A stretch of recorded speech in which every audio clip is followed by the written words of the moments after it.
Welcome back to Alpha Cave. Today we're going to have 5 board games that are party games that my wife would play.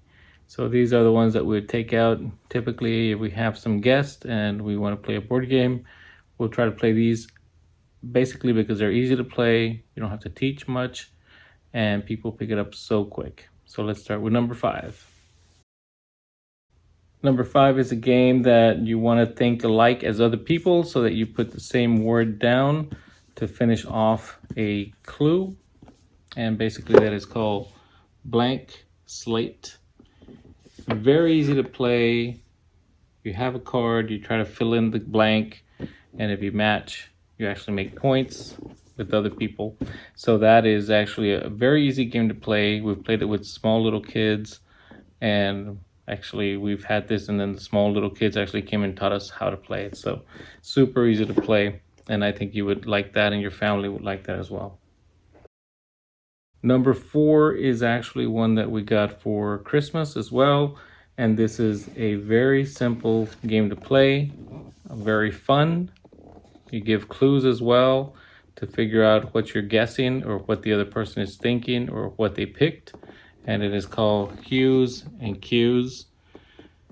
You're trying to figure out what color the person has on their card. They give you clues, and you go putting your little tokens, meeple things down on the colors that you think.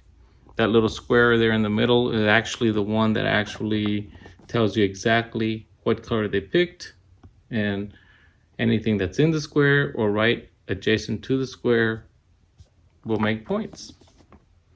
Very easy to play and very fun. Number 3 is also a newer game that we have, and this is a very small little box, and it's a lot of fun. You can play with a lot of people, and you can either gamble with it or just play with the chips it comes with. It is called Left, Center, Right. Very small, very easy. It's a very easy game. You're going to be rolling 3 dice. It either says right, left, a dot for keeping, or a star for putting a token in the middle. Depending how many of each that you roll, that's how many tokens you're going to either keep or pass on, one to the left, one to the right, or to the middle. And then you pass the dice. Depending how many tokens you have left, you start using less and less of the dice. But 3 is the maximum, 1 is the minimum. If you run out of your tokens, you're not out of the game. That's what I like about this.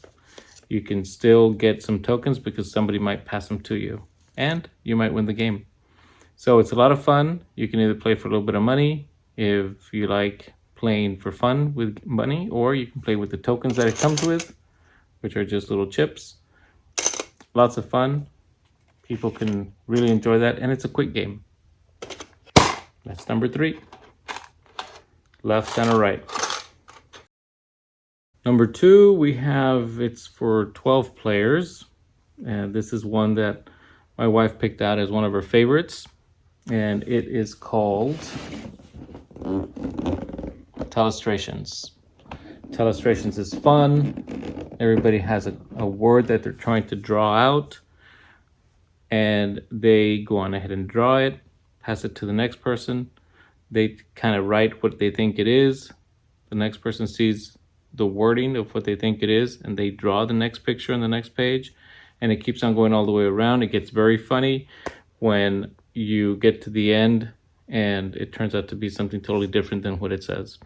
So that's a lot of fun. We always have a lot of fun with that. You can play for an hour or 2 with that one easily, no problems. Lots of fun. Telestrations, number 2.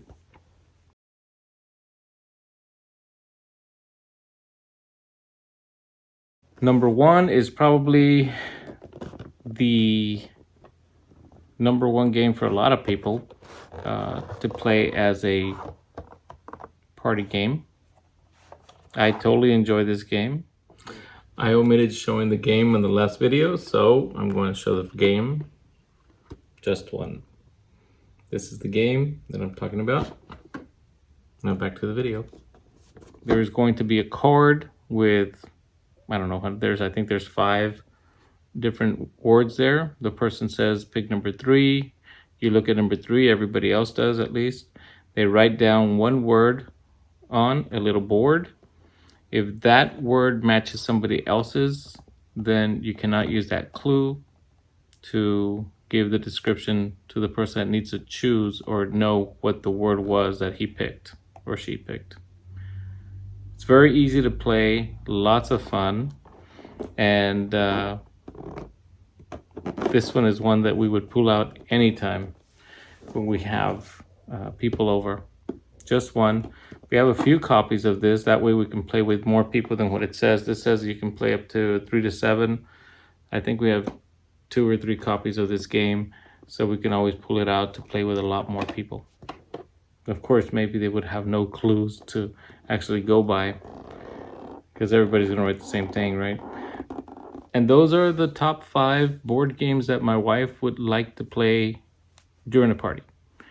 There's a few other board games that we have that are party games that we have not taken out. They're monikers, snake oil. There's some other ones that we just haven't even played or touched yet. So maybe this would definitely change very soon if we start taking some of those games out and starting to play with some of those as well. And hopefully we'll make another video on those. Guys, thanks for watching. See you next time.